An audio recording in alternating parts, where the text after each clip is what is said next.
Buenos días, queridos amigos de la Fábrica de la Ciencia. Hoy vuelve con nosotros Óscar de Historia. Muy buenos días, Óscar. Muy buenos días, Jorge. Estoy encantado de estar aquí nuevamente en un podcast tan bueno como La Fábrica de la Ciencia. Muchas gracias, el tuyo también muy bueno, claro.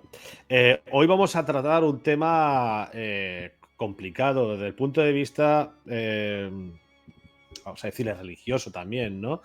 Porque es la figura o la representación de millones de personas en todo el mundo, creyentes, pero realmente se trata de un instrumento de tortura, de ejecución, que era la cruz.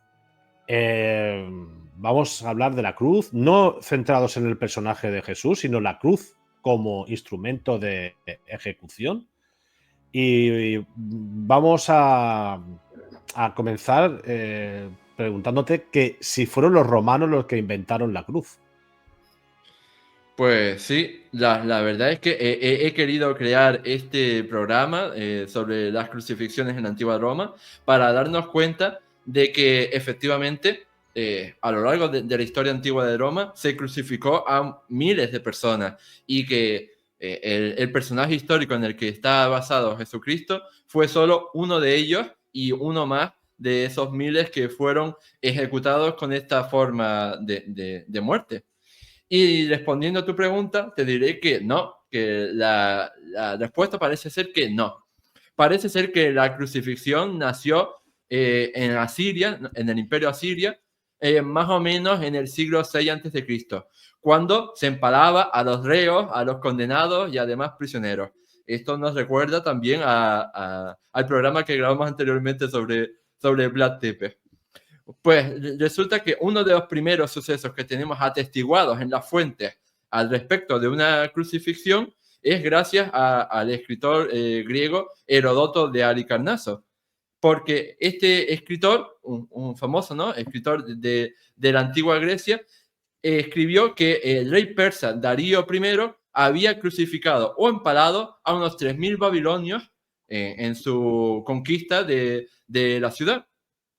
Después resulta que los persas, tal y como nos cuenta Heródoto, crucificaban de forma rápida mediante un solo palo vertical, con una técnica que se llamaba la crux simples acficionen, es decir, básicamente, que el palo te entra por el culo y te sale por la boca. Eso Después, tenía que doler, ¿eh? hombre, imagínate, yo desde luego no lo recomiendo a nadie. O sea, a mí que me disparen, que me den un tiro en la cabeza, que eso es muerte rápida e indolora. Después resulta que la historia prerromana de la crucifixión sigue en el siglo IV con el mismísimo Alejandro Magno, porque este hombre que lo vemos tan civilizado, tan bueno, ¿no?, tan conquistador, que era de Grecia, pues resulta que Alejandro Magno también practicó la crucifixión con sus enemigos. De hecho, como consecuencia del asedio de la ciudad de Tiro, ahí en la franja siro-palestina, entre enero y agosto del año 332 a.C., estos macedonios mataron a unos 8.000 habitantes de Tiro y crucificaron a más de 2.000. A más de 2.000 de esos que mataron los crucificaron como castigo ejemplarizante. Aparte de que vendieron como esclavos al resto de esos habitantes. Así que ya vemos que la crueldad de la crucifixión no era solo un invento de los orientales, de los asirios o de los persas, sino que también los macedonios de Alejandro Magno también aprendieron el tema y quisieron practicarlo. ¿Quién eran los desgraciados que le tocaban? Ya estamos hablando en la época romana, ¿eh? ¿Quién eran los pobres desgraciados que le tocaba morir de esta manera? Mm.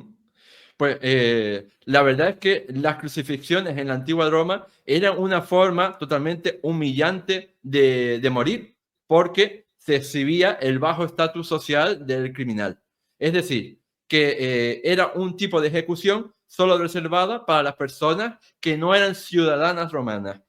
O sea, era totalmente ilegal crucificar a un ciudadano romano, sea cual sea su delito, porque la simple condición de ciudadanía ya te servía para no tener este castigo, esta forma de ejecución tan humillante. Por lo visto, esta crucifixión llegó a los romanos a través de los cartagineses, porque cuando estaban luchando con ellos en la Primera y la Segunda Guerra Púnica, pues al final ese modo que tenían los cartagineses de castigar a sus enemigos, después fue aplicado por Roma, porque lo aprendieron de ellos y dijeron, oye, pues esto me gusta, lo voy a aplicar para mí mismo. Y lo cierto es que esa es la forma de ejecución que ha pasado a la historia, ¿no? La romana. Pero como hemos visto, pues tiene muchos más seguidores, digamos, ¿no? De esta forma de ejecución. Y lo cierto es que, como decía, pues esta crucifixión se utilizaba para condenar a los esclavos, a los libertos, a los rebeldes, a los piratas y en general a cualquier enemigo que no fuera ciudadano de la antigua Roma. Y, ojo, que dentro de esa categoría se crucificaba por igual a hombres, mujeres, niños, da igual. Se clasificaba a todo el mundo.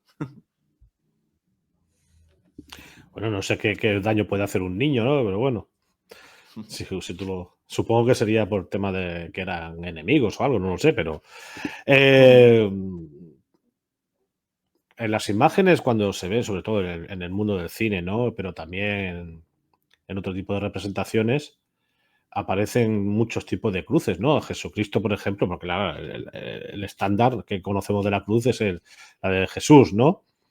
Pero sí que es verdad que podemos encontrarnos diferentes tipos, modalidades. Has hablado antes de que de inicio se empalaba, pero sí que es verdad que en algunas representaciones aparece, vamos a hablar de Jesús, porque es la que se nos viene a la mente. Aparece Jesús llevando una cruz entera. En otras representaciones aparece Jesús llevando solamente en la parte horizontal, el madero horizontal, y luego se subía con unas cuerdas. Bueno, esto realmente, ¿qué podemos hablar de esto? Sí, lo cierto es que fueron los romanos, esta vez sí, fueron los romanos, los que crearon la crucifixión tal y como nos la imaginamos nosotros, ¿no? Tal y como ha pasado a la historia por las representaciones de Jesucristo. Es decir, por esa estaca vertical y la otra estaca horizontal que se cruzan formando como una T, como una especie de T, o incluso también crucificaban con una forma de X, con una forma de X que también la veremos en otro tipo de ejecuciones. Normalmente se tiende a pensar, ¿no? Pues, a partir de todas las representaciones cristianas que conocemos, que las crucifixiones romanas se basaban solo en fijar los clavos a través de las manos y las pies, tal y como se representa a Jesucristo. Pero lo cierto es que esta forma de crucificar no sería la más real, me refiero, la más verosímil. ¿Por qué? Porque se han hecho estudios, se han hecho investigaciones y resulta que simplemente clavando unos clavos en las palmas de las manos, en los pies, pues la cruz no soporta el peso de una persona media, pongamos de 80 kilos. Entonces, sabemos que tuvo que haber otra manera de fijar las personas a las cruces, porque ya te digo que simplemente clavándole esos puntos, pues ya no era suficiente. Por consiguiente, se cree que la única forma que se tenía para crucificar a alguien de forma eficiente, sin que el reo se cayera de la cruz, ¿no? Sin que se cayera al suelo, era fijar el clavo justamente entre el cúbito y el radio, en el caso de brazo, mientras que sería por el tobillo, por la parte inferior. Es decir, que en vez de usar las palmas de las manos, pues se utilizaba por el cúbito y el radio. Además, para reforzar esto y no depender solo de los clavos, pues se ataban las muñecas con una cuerda para no dejar todo el peso muerto en estos clavos. Y en cuanto a los mismos clavos, para especificar, no se podía usar cualquiera. Tenía que usarse unos clavos que fueran por lo menos de 20 o 30 centímetros de largo, para que fueran lo suficientemente largos como para poder atravesar los brazos, el madero y ser doblados por el extremo para que no se soltaran. Y adicionalmente, pues incluso en los pies del reo se podía poner como una especie de suelo, ¿no? una especie de Un tablilla. soporte. Sí, un soporte para que se apoyara y no dependa todo el peso simplemente de ese clavo clavado en los tobillos.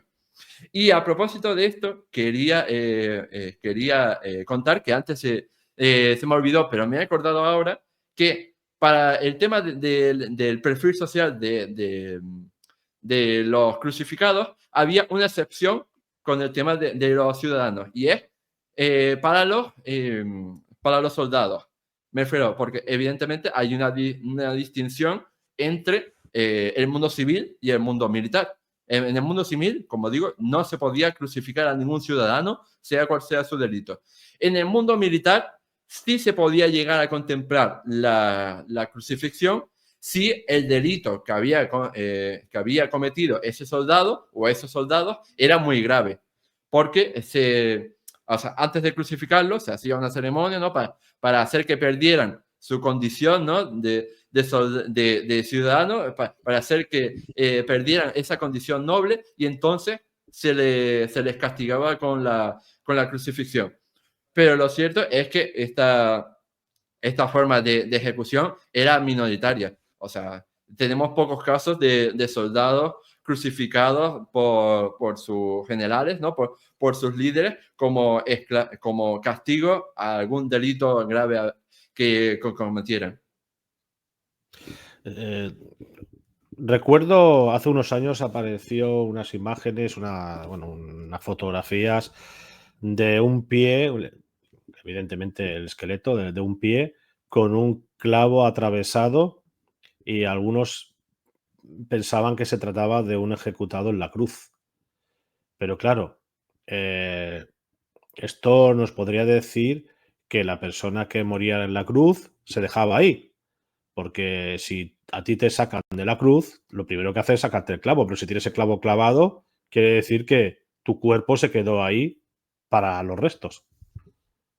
Hasta que la descomposición hizo que, bueno, y la acción de los carroñeros, los animales y tal, hicieron que esa persona subiese el esqueleto pero clavado en la cruz. Cosa que es muy raro, ¿no? Pero bueno. ¿Qué opinas sobre Sí. esto?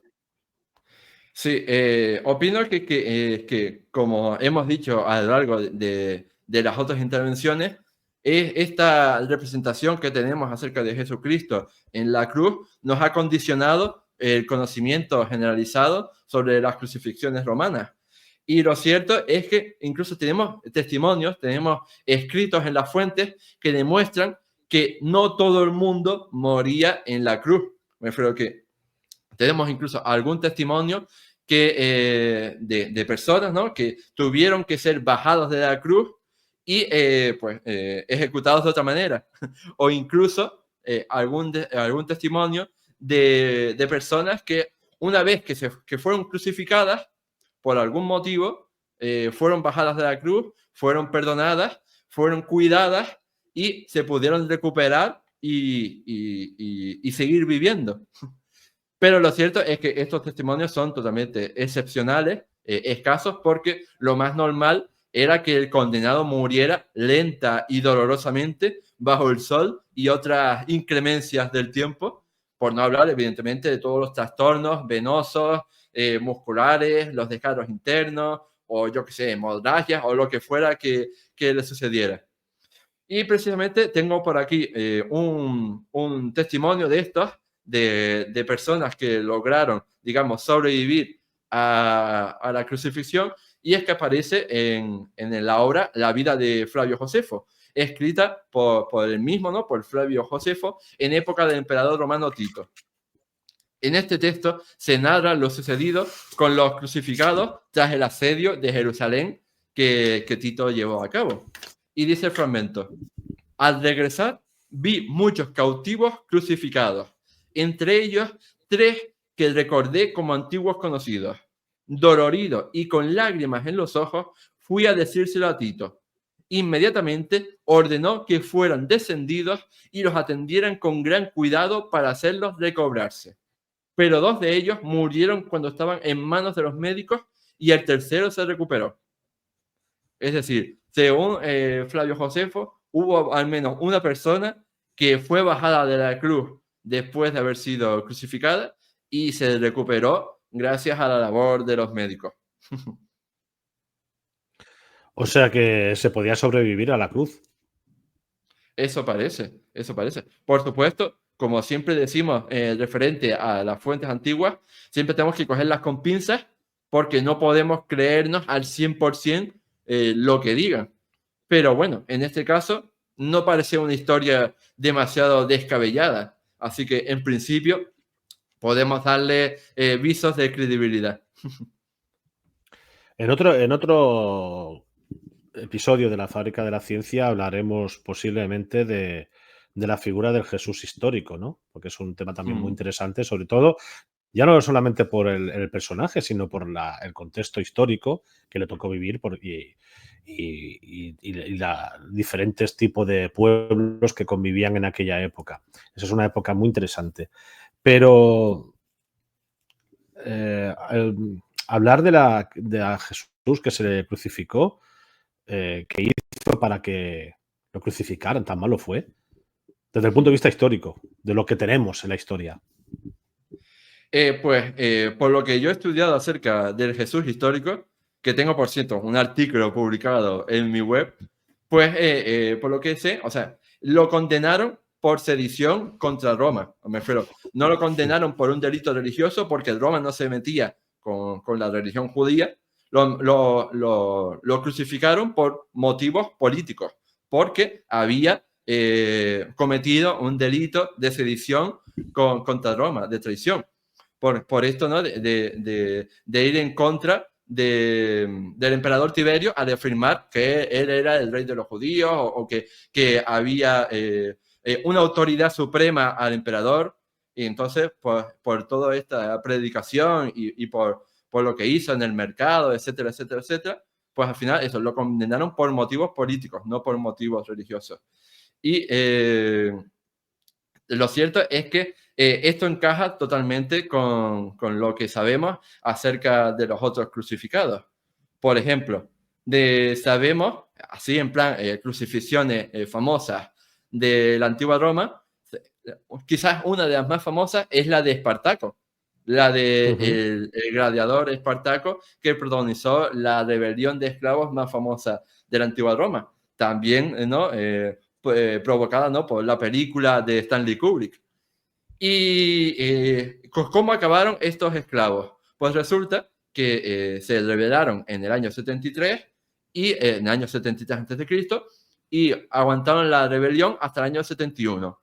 Estuvieron 2 años rebeldes. Estuvieron por toda Italia, combatieron con los romanos, ganaron algunas batallas, se vinieron arriba, pero después al final, pues fueron derrotados primero por Marco Licinio Craso, el famoso Craso, y después ya rematados del todo por Pompeyo Magno cuando llegó a Italia.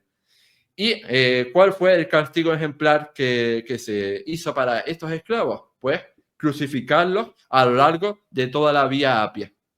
Y según las fuentes, fueron crucificados unos 6.000 esclavos a distancias regulares a lo largo de toda la Vía Apia. Así que tú imagínate ¿no? la visión que debía ser, ¿no? Ir caminando por la Vía Apia o en carro o lo que sea y ver ese paisaje lleno completamente de crucificados por esa Vía Apia, de crucificados por haberse revelado ante el poder romano. Desde luego, era una señal totalmente contundente del poder de Roma y de lo que pasaría si había otra rebelión de esclavos. Y lo cierto es que, en este sentido, cabe señalar que esta rebelión de esclavos de Espartaco no fue la primera, fue en realidad la tercera guerra servil, es decir, la tercera guerra grande de esclavos rebeldes. Las 2 primeras habían tenido lugar en Sicilia, en la isla de Sicilia, en el siglo II a.C. Creo que una fue como en torno al 135 a.C. y otra fue como en torno al 104. Pues estas dos rebeliones de esclavos de Sicilia, que no son tan famosas porque Stanley Kubrick no le dedicó una película, pues también acabaron con el mismo destino, crucificando a estos esclavos a lo largo de varios puntos clave de Sicilia. Y después, pues, también tenemos otros momentos de la historia de Roma en los que fueron clasificados masivamente. Por ejemplo, en el año 36 a.C., nos trasladamos a ese momento del segundo triunvirato romano, formado por Marco Antonio, por Octaviano y por Lépido, y están luchando contra Sexto Pompeyo, el hijo de Pompeyo Magno. Y pues, tras acabar con esa rebelión y derrotarlo en la batalla de Nauloco, pues Octaviano ordenó que los esclavos que se habían rebelado, aprovechando el descontrol del momento, pues fueran devueltos a sus amos. Y aquellos que no fueron encontrados, ¿no? Si no se encontraba al amo, pues entonces directamente se desembarazaban de ellos y los crucificaban. Lo que quiero decir con esto es que, aprovechando la guerra civil que había contra Pompeyo Magno, contra Sexto Pompeyo, perdón, en torno a Sicilia, pues muchos esclavos dijeron, oye, esta es la mía, me voy a rebelar y me voy a librar de mi amo. Pero, ¿qué pasó? Que Sexto Pompeyo perdió, Octaviano ganó, y entonces, pues, la cosa volvió a la normalidad, y todos esos esclavos que se habían rebelado y que no pudieron ser devueltos a sus amos legítimos fueron crucificados. Así que ya ves. Y bueno, a lo largo del tiempo, pues muchos otros también fueron crucificados. Y siempre tenemos en cuenta que el 99% de los crucificados son gente anónima de la que carecemos de información. No sabemos quiénes eran, tanto en la República como durante el Imperio. O sea, tanto Jesús como Espartaco, como muchos otros, esas son las excepciones. Pero lo cierto es que fueron muchos miles de personas los que a lo largo de los siglos fueron crucificados. Y también es cierto que Jesús no fue el único cristiano, digamos, que fue crucificado. Después, algunas fuentes como Isidoro de Sevilla, como San Agustín, como Tertuliano, nos dicen que a lo largo de los siglos, ¿no?, de ese cristianismo primitivo, otras personas, otros cristianos, también fueron crucificados. Pero aquí, como digo, hay que coger las cosas con pinzas, porque normalmente estos autores cristianos suelen exagerar un poco la martirización y la barbarie cometido por los romanos, precisamente para dejarles mal y para dejarse ellos como unas super víctimas y que, ¿sabes?, que no habían hecho absolutamente nada malo. Bueno, otro caso famoso también que dijo, yo no soy digno de morir como mi señor, fue San Pedro, y el romano de turno le dijo, pues eso tiene solución, y lo crucificaron boca abajo. No me Sí. río, o sea, a ver, no me río de estas cosas, me río de que me estoy imaginando el romano y dice, tú tranquilo, si esto tiene solución, lo vamos a hacer al revés y ya está, el anticristo, ¿no? La cruz al revés. Una pregunta, y volvemos otra vez a la época de Jesús. Por robar no te crucificaban, te ejecutaban de otra manera, ¿o no? Pues ese delito en concreto no estoy seguro, o sea, Es, no es que tengo aquí... hay mucha discrepancia por el tema de los ladrones que fueron crucificados con Jesús, que unos dicen que no podían ser ladrones por la sencilla razón de que por ser ladrón no te ejecutaban en la cruz. Te hacían otras cosas, ¿no? Pero que en la cruz no. Y otros dicen que sí. Claro, ahí está un poco el tema de que si es una incongruencia evangélica y me van a perdonar los cristianos, pero estamos hablando desde el punto de vista histórico, no desde el punto de vista de la fe. Pues no sé. ¿Tú qué opinas sobre eso? Si es verdad o no es verdad. Es lo que dicen, que también, que hay que coger las cosas con pinzas.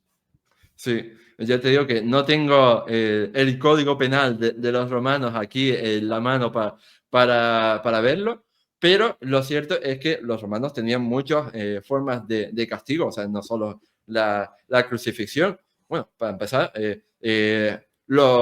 un castigo muy extendido, muy normalizado, eran las multas económicas, simplemente. Pero claro, entiendo yo que es que para delitos mayores, pues entonces, por ejemplo, los latigazos o yo qué sé, todo tipo de castigos corporales, pero ya te digo que la crucifixión era un tipo final de pena capital que los romanos solo podían aplicar a los no ciudadanos, sobre todo acusados de sedición contra Roma. Por eso se crucificaba a los esclavos o se crucificó a Jesús, porque estaban condenados por sedición contra Roma, que era un delito mayor, un delito muy grave. Y por eso se aplicaba esa muerte tan horrible como era la muerte por crucifixión.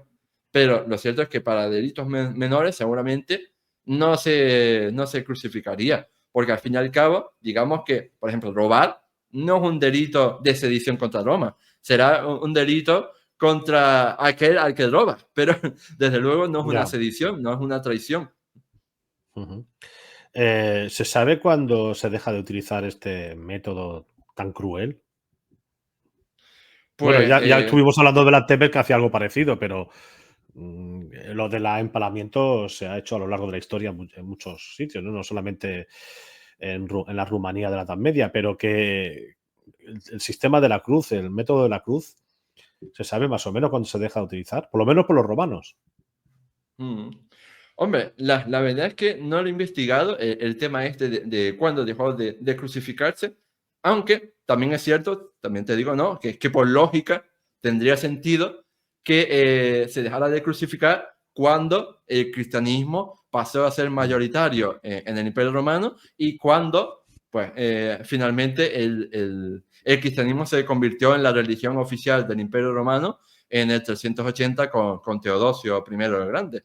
Entonces, es lo que tiene más sentido, pero oye, que habría que investigarlo para conocer más exactamente este tema. Y ahora me ha venido a la cabeza porque antes mencionaste a los compañeros, ¿no? de Jesús en la cruz, ¿no? A esos que le rodearían a izquierda, derecha y que se menciona, ¿no? en la Biblia.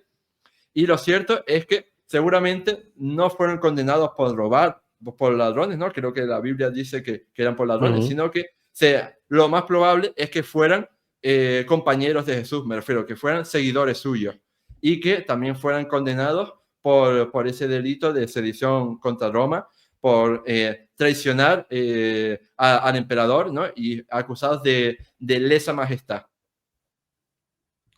No sé si has oído hablar de Masada, en donde se refugiaron unos celotes que eran pues, algunos dicen que Jesús era un celote pero pacífico, pero no se sabe exactamente. Pero sí que es verdad que estos eran bastante violentos, eran los terroristas de la época. Esto se lo pasarían por la cruz seguro, vamos. Sí, y lo cierto es que, como tú has comentado, no sabemos demasiado acerca del Jesús histórico, del Jesús, me refiero al personaje real, histórico, en el que se basó el Jesús construido por la religión. Porque, claro, hay que diferenciarlo. Una cosa es el Jesús real, me refiero al Jesús, personaje histórico que vivió en la época, que sabemos, ¿no? que tenemos pocas dudas acerca de que existió, y otra cosa es el Jesús de la Biblia, el Jesús religioso, que fue una construcción posterior. De hecho, si coges los escritos, ¿no? de los autores paleocristianos y demás, pues tiene diferencias respecto al Jesús que nosotros conocemos, porque el Jesús que nosotros conocemos fue objeto de una larga serie de discusiones, de congresos, ¿no? de concilios, etcétera, para el que se construyó toda esa figura. Y hubo debates durante siglos acerca de todo lo que tiene que ver con Jesús, con su carácter divino, con todo lo que quiso transmitir, la construcción del cristianismo, etcétera. Entonces, siempre que un especialista te hable del Jesús histórico, pues tiene que hacer esta división clara para que no caigamos en errores, ¿no? De confundir a uno con el otro.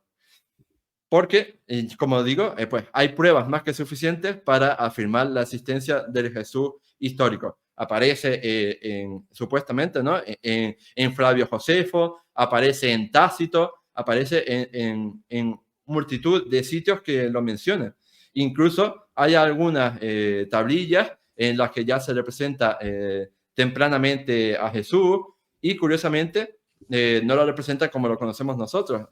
Me refiero con ese aspecto de barba, de pelo largo, etcétera, que curiosamente es derivado de otros dioses, ¿no? De la antigüedad, como podría ser el dios Júpiter o el dios Zeus, ¿no? Por ese aspecto de pelo largo, de barba, etcétera. Por ejemplo, hay una tablilla del siglo IV que se conserva, en la que se representa a Jesús como el buen pastor y se representa con el pelo corto y sin barba. Entonces, sabemos, ¿no? que todo eso fue evolucionando a lo largo del tiempo. Y así que yo creo que deberíamos hacer otro programa en el futuro dedicado exclusivamente a la figura del Jesús histórico para ver qué podemos sacar de verdad y qué hay de construcción. 31. Vamos a hacer si puedes pausar un segundo. Es que hay una pregunta aquí, la última, que pone fama y número. Bueno, pues lo vamos a dejar aquí. Es un tema interesante, también un poco triste, ¿no? Hablar de ejecuciones y más de este tipo, ¿no? Porque lo que tú has comentado antes, ¿no? Prefieres que te pegue un tiro, que eso dura poco, o dura segundos. En cambio, tener a una persona expuesta ahí, que ya no sé si es real o no, pero en la Edad Media también se cogían algunos, no sé si es verdad, esto que se ponían en la entrada de las ciudades con jaulas. De esto sí que has hablado alguna vez también, ¿verdad? Hombre, yo no puedo poner la mano en el fuego, pero yo diría que es falso. Yo diría que es falso porque corresponde con esa visión tan negro legendaria, tan oscura, tan tenebrosa que tenemos de la Edad Media, cuando sabemos que no es real, cuando sabemos que no, porque en todas las películas de Hollywood, ¿no? En todas las series vemos como a los habitantes de la Edad Media como unos andrajosos, como unos asquerosos que van todo el día negros, ¿no? Que van todo el día, que no se duchan nunca, que, vamos, que convivían con la porquería todo el rato. Y sabemos que eso no se corresponde con la realidad. Los habitantes de la Edad Media se limpiaban, se aseaban, iban limpios porque a nadie a lo largo de la historia le ha gustado ir sucio todo el rato. Pero eso es un principio básico. Entonces, hoy en día, por ejemplo, hay libros como El olor de la Edad Media, de Javier Treité y Consuelo Sanz de Bremont, en el que analizan precisamente todo el tema este de la higiene en la Edad Media y para desmontar todos estos bulos acerca de la Edad Media como esa época sucia, asquerosa y guadra. Así que en base a eso, yo también diría que esa visión de los condenados metidos en jaulas, colgados, para que lo puedan ver todo el mundo, es falsa y es más propia de Hollywood que de la realidad. Bueno, y hablando de guarras, y para finalizar, de guarras, pobre. ¿Qué te parece desmontar bulos sobre Isabel la Católica? Que decían que solamente se bañó 2 veces, cuando nació y la noche antes de casarse. Por supuesto, es totalmente falso. Y podríamos hacer otro programa maravilloso. Pero no adelantes, no lo adelantes. No hagas spoiler. Sí, pues, sí, otro programa, perdón. Solo diré que es falso. ¿Otro programa sobre qué has dicho? Sí, eso, sobre Isabel la Católica, sobre bulos acerca de los gobernantes españoles, de los gobernantes de Castilla, de Aragón o de la monarquía hispánica, porque desde luego hay mucho donde sacar ahí, o sea, hay mucho jugo ahí. La reina Urraca, esa también hay que hablar de ella porque es muy interesante.